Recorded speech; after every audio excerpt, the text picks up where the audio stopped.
learn to work with people, respect people, treat people the way you want to be treated. That is the golden law of life. Unfortunately, some Nigerians believe that the world is their playground. You travel to a certain country, you go there, misbehave, get involved in different kinds of things, expect those people to be clapping for you.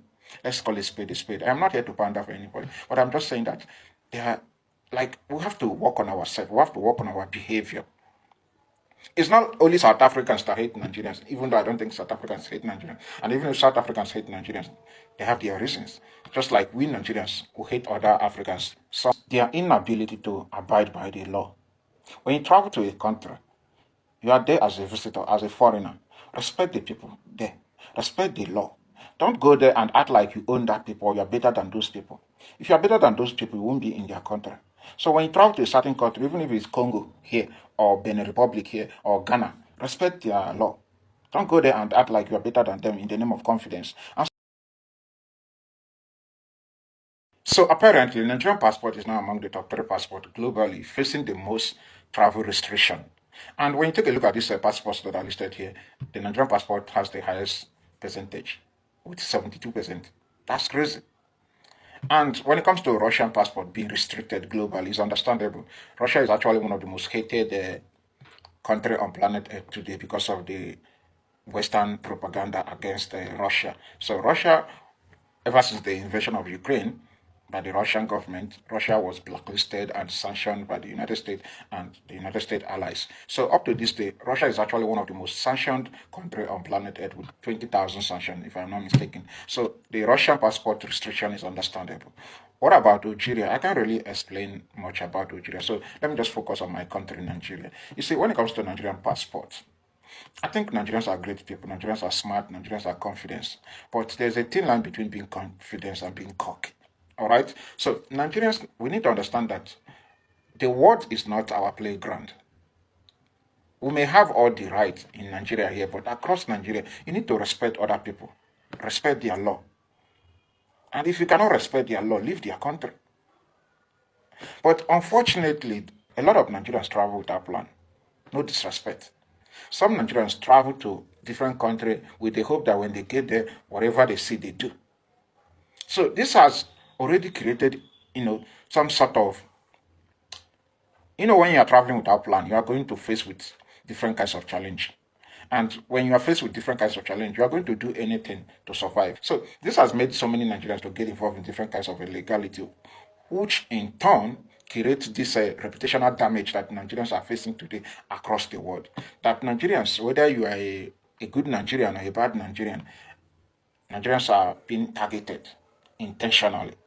It doesn't matter if you're a good Nigerian, you have never stolen anything before, you have never defrauded anybody before, you are not into cyber crime, you are not into online crime, you are not into anything illegal, you are just a genuine Nigerian working on your own. But regardless, just by holding that Nigerian passport, you're a target. And that is because of reputational damage. So our reputation is damaged completely. What are we going to do to, be respected again? To rebuild our reputation. We have to rebuild and learn to work with people, respect people, treat people the way you want to be treated. That is the golden law of life. Unfortunately, some Nigerians believe that the world is their playground. You travel to a certain country, you go there, misbehave, get involved in different kinds of things, expect those people to be clapping for you. Let's call it spade a spade. I'm not here to pander for anybody, but I'm just saying that they are like we have to work on ourselves, we have to work on our behavior. It's not only South Africans that hate Nigerians, even though I don't think South Africans hate Nigerians. And even if South Africans hate Nigerians, they have their reasons. Just like we Nigerians who hate other Africans, some of us, not all Nigerians are like them. So there are some Nigerians that hate Ghanaians, hate South Africans. Likewise, you're going to find Ghanaians that hate Nigerians or South Africans that hate Nigerians. So it's vice versa. All right. Above all, one of the biggest problems facing some Nigerians outside Nigeria today is their inability to abide by the law. When you travel to a country, you are there as a visitor, as a foreigner. Respect the people there. Respect the law. Don't go there and act like you own that people or you're better than those people. If you're better than those people, you won't be in their country. So when you travel to a certain country, even if it's Congo here, or Benin Republic here, or Ghana, respect their law. Don't go there and act like you're better than them in the name of confidence. And some of you will travel to a certain country and be living a lifestyle that average citizen of that country cannot afford. Like, even if you have money, if you think you are rich, go back to your country and live your luxury lifestyle. Don't come to people place and try to intimidate them financially or make them feel like they are not working hard enough. And to top it all, some of you will be involved in illegality and you are using that money to intimidate people. Like, come on now, come on. So it's not like everybody hate Nigerians. No, I also feel like some of us suffer from main character syndrome. There is, urge to be seen, to be noticed. Sometimes we'll create you know, unnecessary drama in the name of confidence. We want to be in control. We want to be in charge. So regardless of where we are, we want to be the main character syndrome there. And this is what we call superstitious validation under psychological perspective. So it's paramount to work on our behavior so that we'll be respected and our passport will be respected as well. Because if we continue the way we are going now, I feel like in the next 10 years, Nigerians will be tagged like don't come to my country. We'll be seeing different countries issuing a diplomatic order not to allow Nigerians to come to their country. Please, I'm not trying to disrespect anybody. I understand that the law and order in Nigeria is kind of shaky, which has given so many Nigerians the idea that you can get away with so many things. And this has made us to feel like we are confident, we can travel to anywhere and do whatever we want to or whatever we like.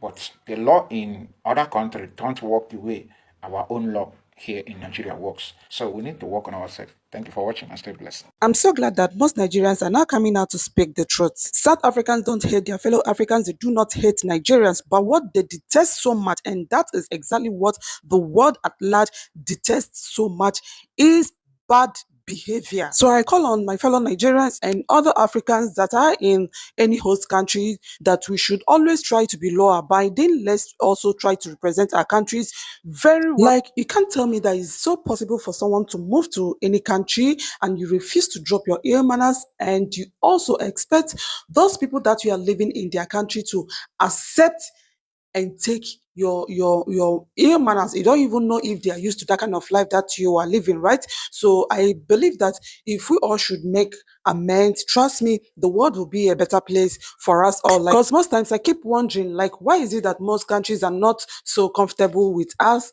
but these countries are so comfortable with South Africans, right? And now the truth is this: if you watch closely, if you look closely, you see that South Africans, they do not have bad names outside their country. Whatsoever thing that they are doing, they do it within their country. They do it within their country.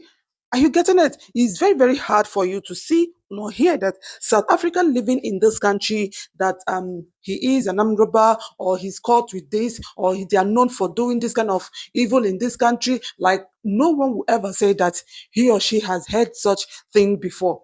I don't know if you're getting, even most people will tell you that they haven't seen South Africans in their country before. They are in that country, but you won't even know it. You won't know that there are some South Africans in that country.